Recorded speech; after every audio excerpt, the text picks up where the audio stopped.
नमस्कार, दिव्य हिमाचल टीवी देख रहे हैं आप। मैं हूं आपके साथ साक्षी राजपूत। इस न्यूज बुलेटिन में नजर डालेंगे हिमाचल प्रदेश के अभी तक की कुछ बड़ी खबरों पर। सबसे पहले हेडलाइंस।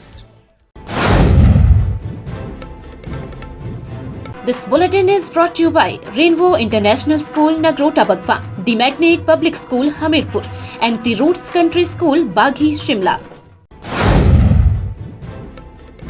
पीर निगाह में श्रद्धालुओं से भरा कैंटर पलटा, हादसे में 9 श्रद्धालु घायल, 4 पीजीआई रेफर। सीएम बोले, जिनकी नैतिकता नहीं वह पहले ही बिक चुके थे। राज्यसभा सीट को कांग्रेस प्रत्याशी के नामांकन के बाद बोले सीएम।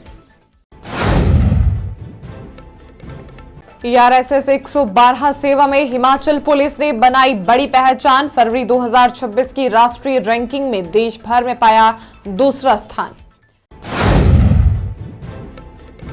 शिलाई में खुलेगा कबड्डी खेल छात्रावास। चौपाल में वॉलीबॉल छात्रावास को मिली मंजूरी। All India police games taekwondo में हिमाचल पुलिस का शानदार प्रदर्शन। इवेंट में सिल्वर और ब्रॉन्ज मेडल जीत पाई उपलब्धि। हिमाचल से हटा डिजास्टर एक्ट, पंचायती राज संस्थाओं के चुनाव का रास्ता साफ। हिमाचल में तपिश शुरू, सामान्य से 5 से 6 डिग्री बढ़ा तापमान। 9 मार्च से पश्चिमी विक्षोभ के एक्टिव होने के आसार। अब खबरें विस्तार से। धार्मिक स्थल पीर निगाह में श्रद्धालुओं से भरा एक कैंटर पलट गया। इस हादसे में 9 श्रद्धालु घायल हो गए व गंभीर रूप से घायल 4 श्रद्धालुओं को पीजीआई रेफर किया गया है। सुप्रसिद्ध धार्मिक स्थल पीर निगाह के समीप श्रद्धालुओं से भरी एक कैंटर गाड़ी पलट गई। हादसे में 9 श्रद्धालु घायल हो गए, जिन्हें उपचार के लिए क्षेत्रीय अस्पताल ऊना पहुंचाया गया, जहां से गंभीर रूप से घायल 4 श्रद्धालुओं को पीजीआई चंडीगढ़ रेफर कर दिया गया। पिहोवा जिला कुरुक्षेत्र से 1 दर्जन से अधिक श्रद्धालु कैंटर गाड़ी में होला मोहल्ला के लिए बाबा बड़भाग सिंह मैडी आए थे, जहां माथा टेकने के बाद श्रद्धालु पीर निगाह में माथा टेकने पहुंचे थे। इसके बाद वापसी पर पीर निगाह मंदिर से कुछ दूर उतराई पर एक तीखे मोड़ पर गाड़ी सड़क के एक तरफ पलट गई। हादसे के बाद कुछ श्रद्धालु खाई में जा गिरे। रात के समय घटना स्थल पर श्रद्धालुओं की चीखों पुकार मच गई। ऊना पुलिस थाना की टीम भी घटना स्थल पर पहुंची और आगामी कार्रवाई शुरू की गई। ऊंचाइयों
हिमाचल में राज्यसभा की एक सीट के लिए कांग्रेस प्रत्याशी अनुराग शर्मा के नामांकन के बाद मुख्यमंत्री सुखविंदर सिंह सुक्खू ने कहा कि इस बार हमें कोई डर नहीं है। जिन विधायकों की नैतिकता नहीं वह पहले ही बिक चुके थे। हाईकमान ने आम कार्यकर्ता को राज्यसभा पहुंचने का मौका दिया है। हिमाचल में राज्यसभा की एक सीट के लिए कांग्रेस प्रत्याशी अनुराग शर्मा के नामांकन के बाद मुख्यमंत्री सुखविंदर सिंह सुक्खू ने बड़ा हमला बोला है। उन्होंने कहा कि इस बार हमें कोई डर नहीं है। जिन विधायकों की नैतिकता नहीं वह पहले ही बिक चुके थे। उन्होंने कहा कि भाजपा अगर कैंडिडेट देती तो भी उनको हार का मुंह देखना पड़ना था। नहीं, भाजपा दे देती कैंडिडेट, हमारे को कोई नहीं। मैं अगर कैंडिडेट देती तो भी उनको हार का मुंह देखना पड़ना था, क्योंकि है कि वो कांग्रेस की विचारधारा से जुड़े हुए लोग हैं। 40 विधायक कांग्रेस की विचारधारा से जुड़े लोग हैं। मुख्यमंत्री सुखविंदर सिंह सुक्खू ने कहा कि ऐसे कार्यकर्ता को राज्यसभा में भेजने का निर्णय लिया है जो कांग्रेस की विचारधारा से पिछले 30 वर्षों से जुड़ा था। सीएम ने लोकसभा में नेता प्रतिपक्ष राहुल गांधी और कांग्रेस राष्ट्रीय अध्यक्ष मल्लिकार्जुन खड़गे का धन्यवाद किया है। मुझे खुशी है कि राहुल गांधी जी ने और खड़गे जी ने एक आम कार्यकर्ता को राज्यसभा में पहुंचने का मौका मिला। इसके लिए हिमाचल प्रदेश की सरकार और हिमाचल प्रदेश की कांग्रेस कमेटी के हमारे अध्यक्ष, हम सब लोगों ने इसमें चर्चा की और इसका हम सब लोगों का, हम माननीय राहुल गांधी जी का, खड़गे जी का बहुत बहुत धन्यवाद करते हैं। हिमाचल प्रदेश पुलिस की आपातकालीन प्रतिक्रिया सेवा ERSS 112 सेवा में हिमाचल पुलिस ने फरवरी 2026 की राष्ट्रीय रैंकिंग में बड़ी कामयाबी पाई है। देश भर में दूसरा स्थान हासिल किया है। हिमाचल प्रदेश पुलिस की आपातकालीन प्रतिक्रिया सेवा ERSS 112 ने देश भर में शानदार प्रदर्शन करते हुए फरवरी 2026 में दूसरा स्थान हासिल किया है। यह उपलब्धि पुलिस की तेज प्रतिक्रिया, बेहतर समन्वय और जनता को समय पर सहायता उपलब्ध कराने की प्रतिबद्धता को दर्शाती है। डीजीपी अशोक तिवारी ने कहा कि यह पूरे हिमाचल पुलिस बल के लिए गर्व की बात है। पिछले कुछ महीनों से ERSS 112 की रैंकिंग में लगातार सुधार हुआ है। नवंबर 2025 में यह सेवा देश में 34वें स्थान पर थी। ERSS 112 व्यवस्था को मजबूत बनाने के लिए विभाग की ओर से कई अहम कदम उठाए गए हैं। सिरमौर जिले के शिलाई में लड़कियों के लिए कबड्डी खेल छात्रावास खोला जाएगा। साथ ही शिमला के चौपाल में लड़कों के लिए वॉलीबॉल खेल छात्रावास खोला जाएगा। हिमाचल प्रदेश में खेल प्रतिभाओं को प्रोत्साहित करने के उद्देश्य से शिमला और सिरमौर जिले में खेल छात्रावास खोलने का फैसला लिया गया है। निदेशालय स्कूल शिक्षा हिमाचल प्रदेश ने संबंध में आदेश जारी करते हुए कबड्डी और वॉलीबॉल खिलाड़ियों के लिए अलग अलग खेल छात्रावास शुरू करने की मंजूरी दी है। इस संबंध में राजकीय वरिष्ठ माध्यमिक विद्यालय शिलाई सिरमौर में लड़कियों के लिए कबड्डी खेल छात्रावास खोला जाएगा। शिमला के PM स्ट्रीट GSSS चौपाल में लड़कों के लिए वॉलीबॉल खेल छात्रावास खोला जाएगा। इस पहल का उद्देश्य प्रदेश के उभरते खिलाड़ियों को बेहतर प्रशिक्षण और आवासीय सुविधाएं उपलब्ध कराना है। All India police games taekwondo में हिमाचल प्रदेश पुलिस के खिलाड़ियों ने शानदार प्रदर्शन करते हुए प्रदेश का नाम रोशन किया है। प्रतियोगिता में हिमाचल पुलिस की टीम ने इवेंट में सिल्वर और ब्रॉन्ज मेडल जीतकर बेहतरीन उपलब्धि हासिल की है। All India police games taekwondo में हिमाचल प्रदेश पुलिस के खिलाड़ियों ने शानदार प्रदर्शन करते हुए प्रदेश का नाम रोशन किया है। प्रतियोगिता में हिमाचल पुलिस की टीम ने टीम इवेंट में सिल्वर मेडल जीतकर बेहतरीन उपलब्धि हासिल की।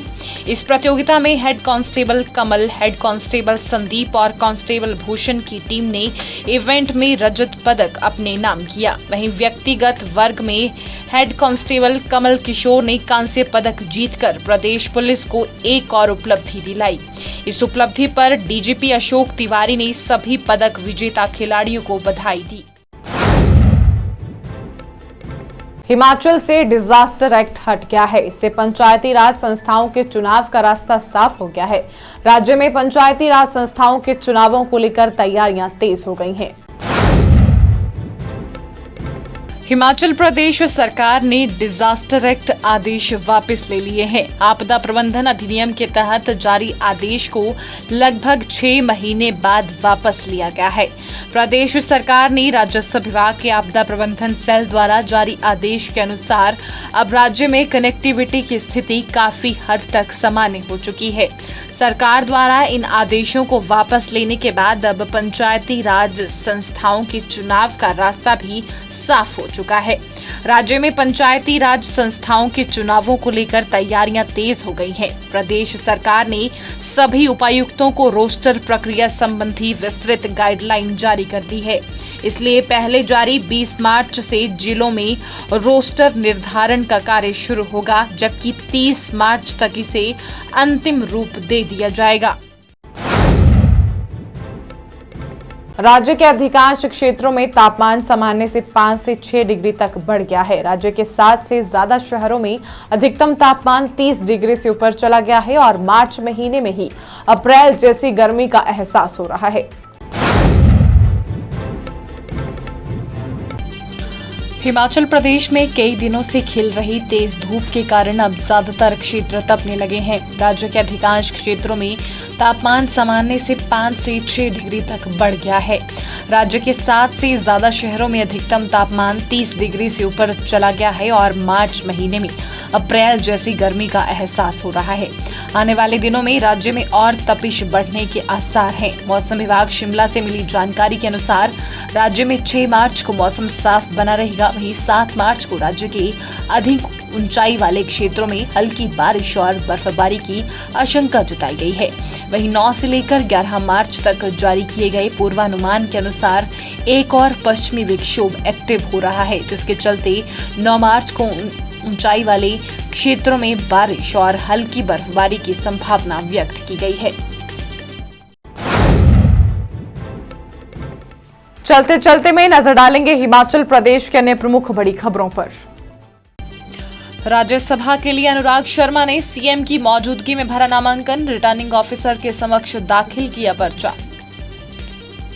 गेहूं की फसल बेचने को पंजीकरण शुरू, विभाग के पोर्टल पर 10 किसानों ने करवाया पंजीकरण, 8 अप्रैल से खरीद। होली पर कुल्लू के कला केंद्र में झूमे युवा, दिन दिहाड़े बुजुर्ग पर हमला, मामला दर्ज। हमीरपुर में पुलिस ने 2 युवकों से पकड़ा लाखों का चिट्टा, दोनों आरोपियों को किया गिरफ्तार। इस न्यूज बुलेटिन में बस इतना ही। देखते रहिए दिव्य हिमाचल टीवी।